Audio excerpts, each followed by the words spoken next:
Hey Waffle Gang, I do hope you are well. My name is Mark and today we're checking out some more Reddit stories, and if you do love a Reddit story, why not consider hitting that like, subscribe, maybe that notification bell too. Let's crack on with today's first story. Much love, guys. Now today's first story comes from the Am I the Arsehole subreddit and says, am I the arsehole for not wanting my schizophrenic sister living with me? I, mid-20s female, have a sister, Mandy, early 40s female, who has schizophrenia. We're not very close because she met her then husband and left to live in Europe when I was very young. Our relationship was Skype calls or messages since then. I've seen her twice in person since she left. For context, I had a pretty rough childhood. My mum was emotionally and psychologically abusive, and I spent most of my early years up to young adulthood taking care of others, from children to adults. Moving out and becoming independent was a huge deal for me.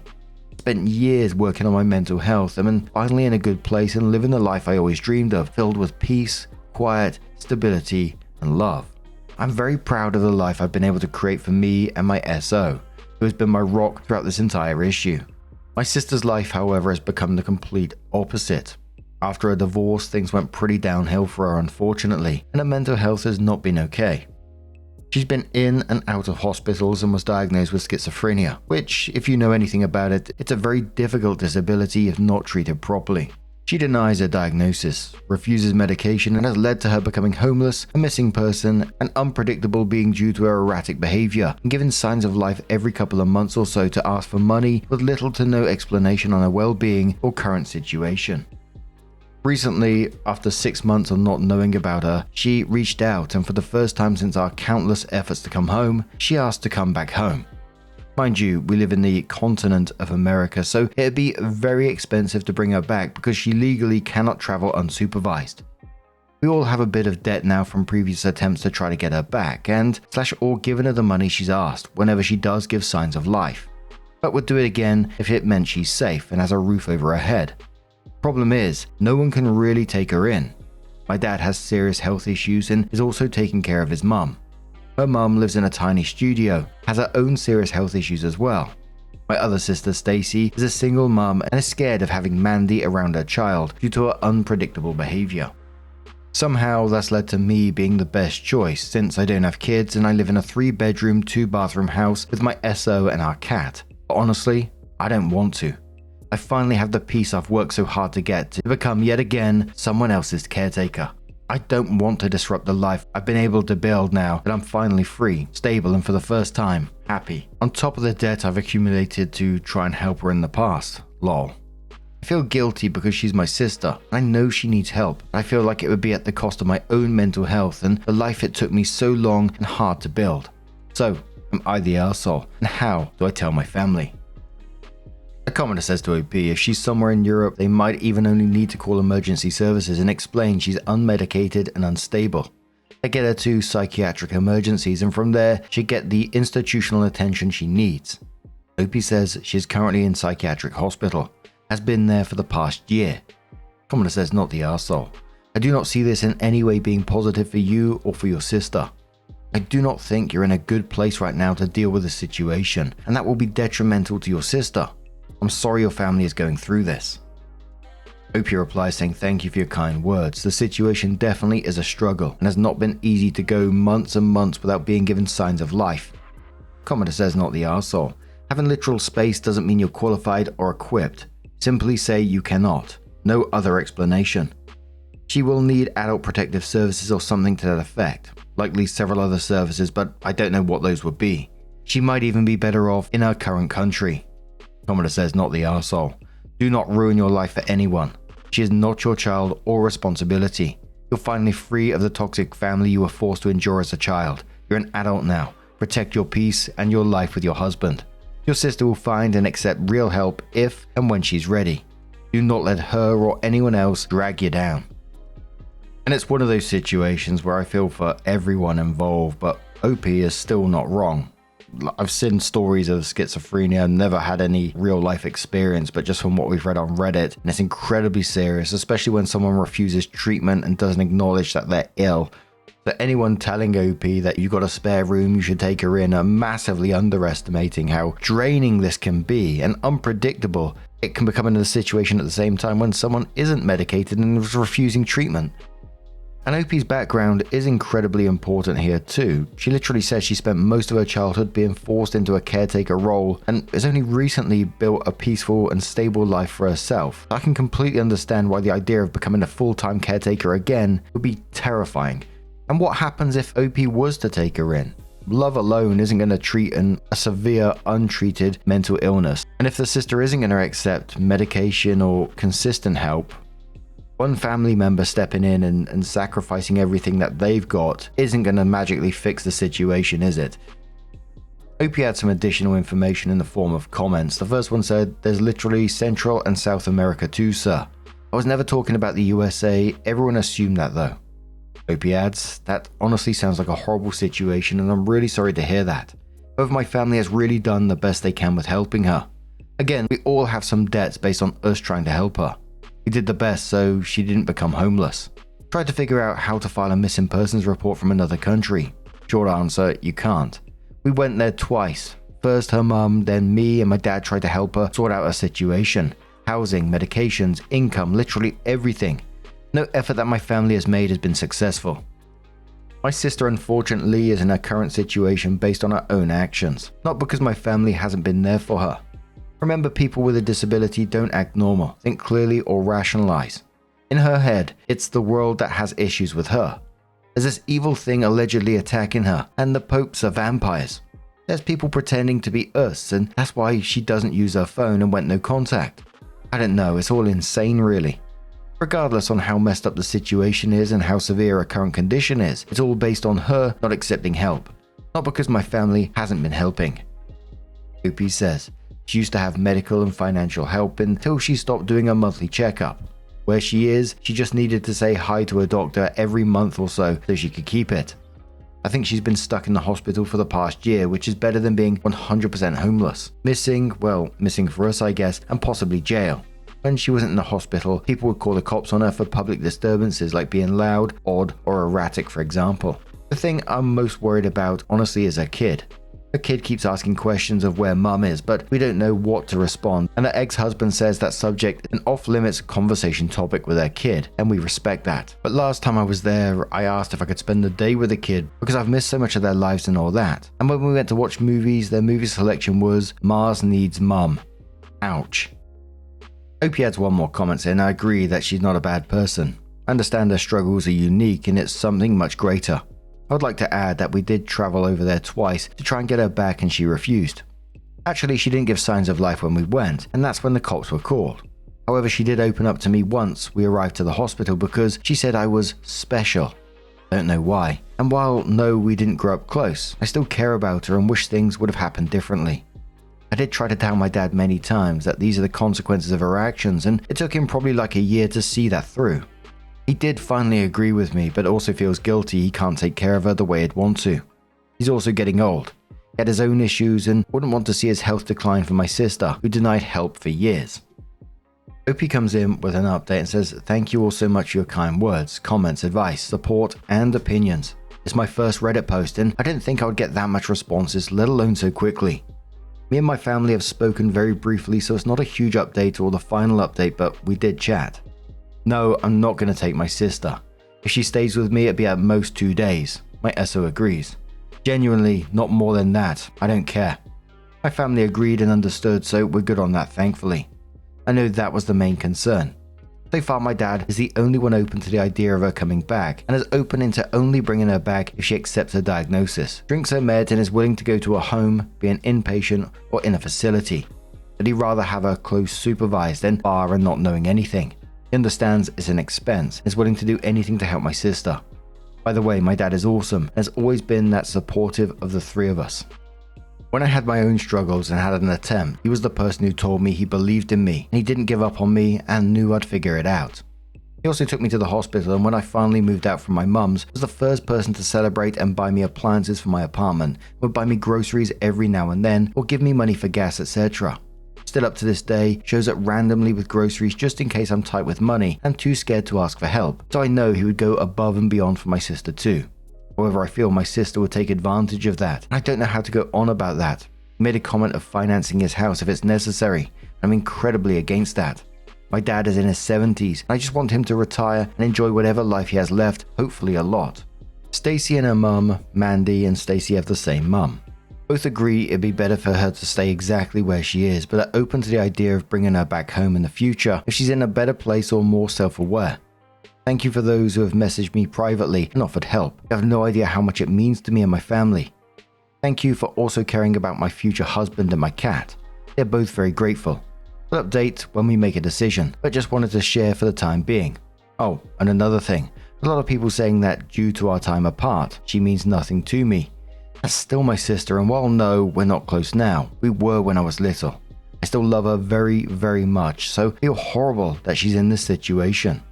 Because of the distance I've had from her and how I've also gone through my share of struggles so early in my life, I've become the one that talks from a realistic perspective and not just wishful thinking. My dad in particular has been extremely grateful for that side of me. To be fair, he's the one that I'm worried about the most, more than Mandy to be honest. It's been difficult to see his health decline because of the situation. I saw a comment directly below this post that said, having a mother with schizophrenia, I can tell you that a regular person simply cannot take care of a family member who has it. Lack of insight and refusal of diagnosis is a symptom, not a personal choice that can be changed. She will likely never change in that regard. So as long as she's not under court orders, she's likely to be full symptomatic, living with her family. And there was loads of people coming in with their own experiences of family members who have schizophrenia, and it's absolutely terrifying. It really is. Like I said, I have no first-hand experience with it, but I have read a lot of these stories where people do have it, and you see a lot of people like treating it like the family just needs to try harder or be more compassionate. But from what I've learned, that untreated schizophrenia is way beyond what most normal families are equipped to manage, especially when the person refuses treatment. Like the commenter said, it's a symptom of it because the illness itself affects insight and their own perception. But I think OP understands that clearly better than some commenters do at the same time, because she's not abandoning her sister because she doesn't care. She's recognizing that her love alone is not enough to manage this kind of illness in her home environment.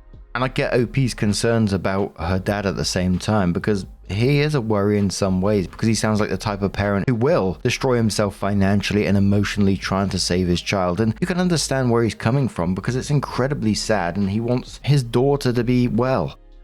Incredibly brutal, but what do you guys make of this situation? Let us know your thoughts down in the comments below. Let's move on to another story.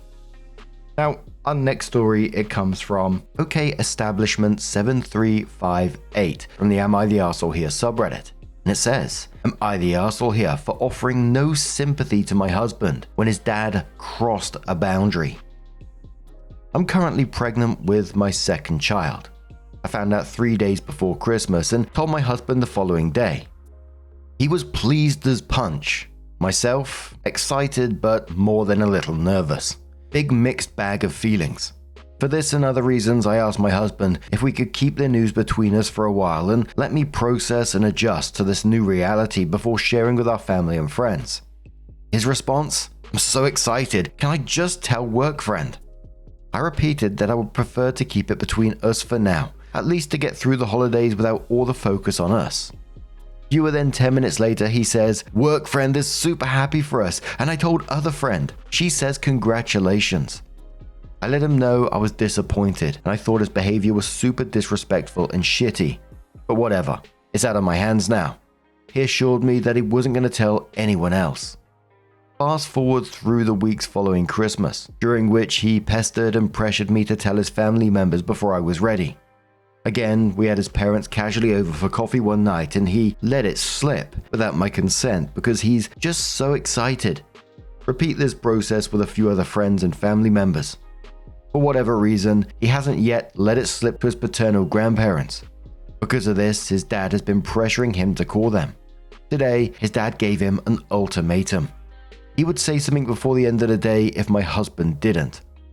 Husband comes home in a super disagreeable mood and proceeds to vent to me about his dad's total lack of consideration and how angry he is over this ultimatum.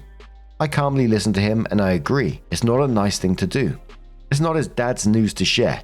It is inconsiderate. But this is where maybe I'm the arsehole. I love you, but does this maybe give you some context for how it felt when you did the same thing to me? He then gets even angrier and tells me that it's not the same situation at all, criticizes me for making it about myself, and says I have a victim mindset. He just needs support from me and not whatever this is. I then also blew up at him, defending myself, and we've hardly spoken for the rest of the night. I can't wrap my head around him wanting sympathy from me after repeatedly hurting me with almost the same behavior. But is it not the same situation? Is he right? Should I have put my own resentment aside to help him feel better? Did I selfishly make it about me? Maybe he would have made the connection without me pointing it out, or maybe he would have been more receptive if I just gave him a hug and let him calm down for a while. I don't think so. I'm still livid, but please tell me what you think, outside observer. Yeah, as I was reading that, I was in my head that I saw that comment from OP coming a mile off when his dad gave him that ultimatum. It was just so clear that he was going to be upset about it after doing exactly the same to you. You know, your husband has repeatedly trampled your clearly stated boundary because, air quotes, he's just so excited. And then has the bloody cheek to want sympathy when his dad has done exactly the same thing to him. And you'd have thought when you pointed out his own hypocrisy here, he might have gone, oh yeah, shit, really sorry about that, or something along those lines, but instead he accuses you of having a victim mindset and making it about yourself. Absolutely not the arsehole in my opinion, and he needed that reality check, whether it's going to make a difference or not, because there's a whole bunch of red flags here, but a commenter says not the arsehole. You are correct, he is a man baby. You should be even more angry than the initial betrayal because he clearly hates it being done to him, but is fine with doing the same thing to you. Reconsider marriage and pregnancy. Opie says, this is the part that has my head spinning the most. He clearly feels it's inappropriate behavior, but not when he does it to me, and then he thinks I will feel sorry for him. It's actually insane. It makes me worry about his mental health that he doesn't see how batshit this logic is, and mine.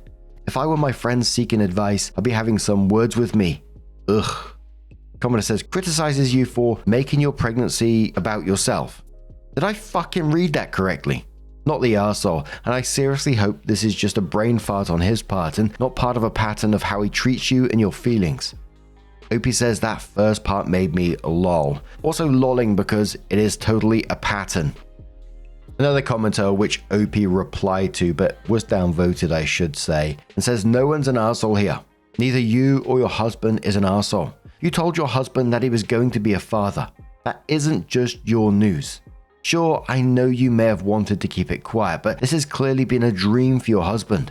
Imagine someone you love coming to you and telling you they're going to make you a parent when you really want to be a parent. That's exciting. He was excited. He is thrilled. He has every right to be. You may have wanted that information to stay secret, but everyone has their own feelings about becoming a parent, and truthfully, this isn't something you can control for him. He's entitled to share something so monumental, even if you don't want him to. It's like a wedding. It wasn't just your wedding, it was his too. So I can understand his enthusiasm and his excitement. I would encourage you not to make this your line in the sand. Having a child is serious and there are so many issues to face. I can understand not wanting people to know before a certain time. However, I also understand the other side.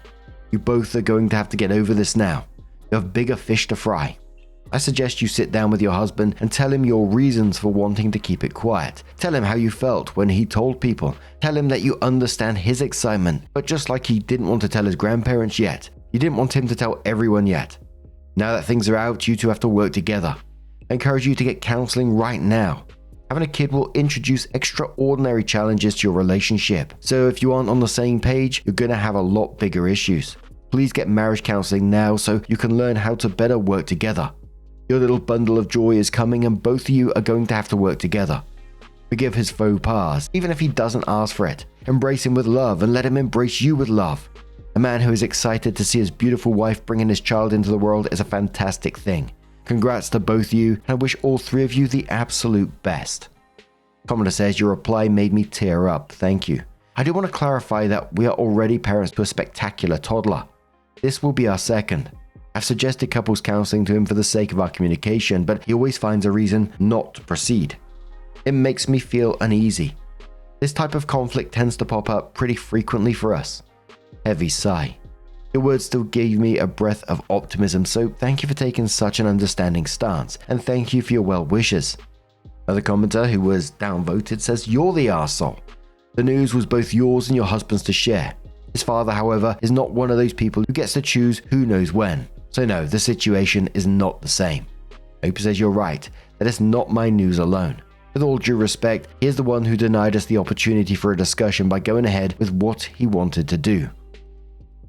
I'm sure some people would disagree, but I personally don't get comments like that. Yes, of course, it's his news, but what I find that they're ignoring is she asked for time to process before sharing. I don't see how that's unreasonable at all. You can be excited. It doesn't mean you have to automatically run around screaming. You have to automatically go and tell people straight away.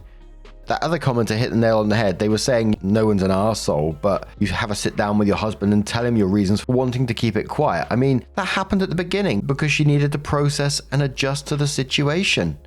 I don't think that was a big ask, but I don't know. I'm sure some people would disagree. But OP came back into the post nearly 10 months later and says, "Well, it's been almost a year since I ghosted everyone on my original post. I was overwhelmed to say the least by the responses. I still think about that situation often, and now that time has passed, I wanted to reflect and update anyone who's curious. First, some quick notes. 1, my post was not karma farming, and everything I described actually did happen. Like a few of you guessed, it's kind of the thing that happens pretty often with my partner. I'll admit I was fairly sure I wasn't the arsehole, but I was genuinely questioning reality. I guess I was looking for validation that I wasn't crazy. 2, I gave birth to my beautiful baby girl in early August. The birth itself was mildly traumatic, but that's a whole other story. She's the best baby ever. Tied, of course, with my first, who's equally awesome. 3, guys, I think I'm in an abusive relationship. Lol, no shit, right? But honestly, I didn't recognize it as abuse at the time. So many reached out with resources about narcissistic and other forms of abuse, and I was in deep denial that it could be happening to me. Now that I've learned more about what it looks like and feels like, I'm not so sure anymore. Our relationship is not happy, and parenting with this man is exhausting. I'm doing what I can to preserve the relationship and protect my kids, but I truly don't know how this story ends. I see a therapist when I can afford it. We go to couples counseling when it's logistically possible, and I'm slowly working towards being self-sufficient in case it's not safe to stay. Anyone got leads on online employment for sociology grads? I'm being intentionally vague because I'm a real person going through this in real time, doing my best for myself and my incredible children. Please remember that. I'm deeply grateful to everyone who helped me realize that I'm allowed to ask for help. In some ways, I'm doing better than ever. My confidence is slowly building back up, for one thing. But honestly, life with this man is miserable right now. At least I can laugh about it. Kind of.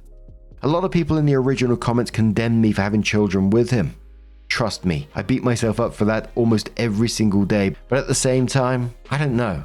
Maybe some of you haven't had much personal experience with abusive relationships or toxic people.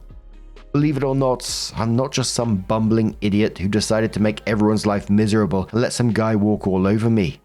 I met a man who, by all appearances, was my perfect match, and it really felt that way for years and years into our relationship. Then things started to change. Abusers are good at what they do. If it were always obvious, you wouldn't see it happening so often, and it wouldn't destroy so many people's lives the way it does. I still love him very much. I think I was overly permissive with him and brushed things aside or ignored early red flags because I have a high level of understanding and optimism, and I always wanted to see the best in people. Sometimes, obviously to my detriment, just the kind of person who makes a perfect abuse victim, you say. He is still dealing with the trauma of his own childhood abuse, but I'm slowly learning that it's not my job to own that. But that's enough. That's none of your business. What I'm trying to say is that people and relationships are complex, and it would all be easier if we looked out for each other with love and support. Don't fall into the typical Reddit black and white thinking. Touch grass, as they say. To everyone who reached out with kindness or empathy, thank you. You helped me start seeing myself and my situation more clearly. I still have a long and hard road to walk on, but it might have taken me years to get to this point on my own, so I truly appreciate you. Sending a little DM or leaving a comment probably took you all of 15 seconds, but I want you to know it had a profound impact on me that will hopefully lead to positive change. That kindness has been rippling and radiating, baby. Keep doing what you're doing.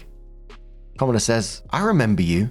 I also remember how infuriated I was for you when I read your original post.